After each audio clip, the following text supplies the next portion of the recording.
आदमी की चलने फिरने की ताकत वापस आ चुकी थी, लेकिन उसकी माँ फिर भी उसे जबरदस्ती व्हील चेयर में बिठाए रखना चाहती थी। उसने कहा, कल शादी तक तू बस यूं ही पैरालाइज्ड बना रहे। मैं देखना चाहती हूँ कि तेरी होने वाली बीवी तुझे तेरी हालत की वजह से ठुकराएगी या नहीं। अगर उसने तुझे एक्सेप्ट किया तभी मैं अपने $1 ट्रिलियन की प्रॉपर्टी तुझे सौंपूंगी। आदमी अपनी रेंटेड अपार्टमेंट में लौटा तो गलती से उसे अपनी गर्लफ्रेंड की सच्चाई पता चल गई। उसने देखा कि उसकी गर्लफ्रेंड उसके पुराने क्लासमेट के साथ चीट कर रही थी, और उससे भी ज्यादा शॉकिंग बात ये थी कि दोनों मिलकर उसे जहर देकर मारने की प्लानिंग कर रहे थे। वो क्लासमेट तो इतना गंदा इंसान था कि 2 दिन पहले ही उसने अपनी बीवी को समुद्र में धक्का देकर मार दिया था। ये सब सुनकर आदमी का खून खौल उठा। वो तुरंत अपनी व्हील चेयर से उठकर इन दोनों का भांडा फोड़ने ही वाला था, लेकिन फिर उसे माँ की बात याद आई। उसने प्लान बदल दिया। अब वो अपना बदला सीधे शादी वाले दिन लेने वाला था। जब वो गली में व्हील चेयर पर बैठा था, उसने देखा कि एक चोर एक लड़की का बैग छीन कर भाग रहा है। कोई उसकी मदद के लिए आगे नहीं आया तो आदमी ने अपनी पैरालाइज्ड वाली एक्टिंग छोड़ दी और चोर के पीछे भाग गया। उसने बैग वापस लाकर लड़की को दिया, जो उसकी इस मदद के लिए बहुत शुक्रगुजार थी। जब लड़की को पता चला कि वो अपनी गर्लफ्रेंड से शादी वाले दिन बदला लेने वाला है तो वो हंसते हुए बोली, फिर तो तुम मुझसे शादी कर लो। आदमी को लगा कि लड़की मजाक कर रही है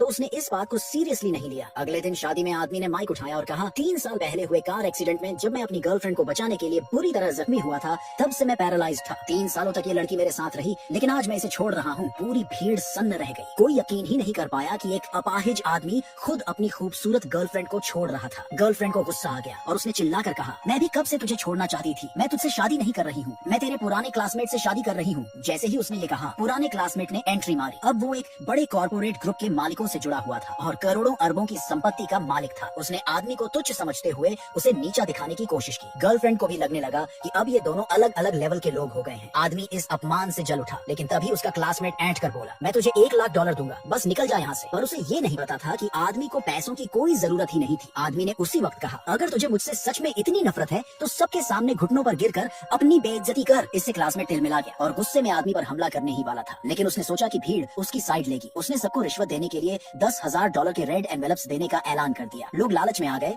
और उसके सपोर्ट में चिल्लाने लगे। अब तो गर्लफ्रेंड की माँ भी आदमी का मजाक उड़ाने लगी। उसने कहा, इससे तो इसकी गरीब और बेइज्जत फैमिली ने भी छोड़ दिया है। आदमी गुस्से में हंसते हुए बोला, तुम लोगों को लगता है कि मेरी फैमिली गरीब और बेकार है। मेरी फैमिली की असली पावर और पैसा तुम लोग सोच भी नहीं सकते। और भीड़ को लगा कि वो बस झूठ बोल रहा है। तभी उसकी गर्लफ्रेंड ने एक डिवोर्स पेपर उस पर फेंका और चिल्लाई, चल साइन कर इस पर आदमी ने पेपर के टुकड़े टुकड़े कर दिए और कहा, आज डिवोर्स का दिन नहीं है, बल्कि आज का दिन मैं तुझे छोड़ने आया हूँ, क्योंकि मैं अपनी मंगेतर से शादी करने जा रहा हूँ। गर्लफ्रेंड ने हैरानी से हंसते हुए कहा, क्या बकवास कर रहा है? एक अपाहिज आदमी से कौन शादी करेगा? तभी अचानक शादी के हॉल में एक रॉयल वेडिंग ड्रेस पहने एक लड़की ने एंट्री मारी। सबकी आंखें फटी की फटी रह गई, क्योंकि वो कोई और नहीं बल्कि शिन ग्रुप की वारिस थी। वो सीधे आदमी के पास आई और उसने सबके सामने, क्या तुम मुझसे शादी करोगे कहकर प्रपोज कर दिया।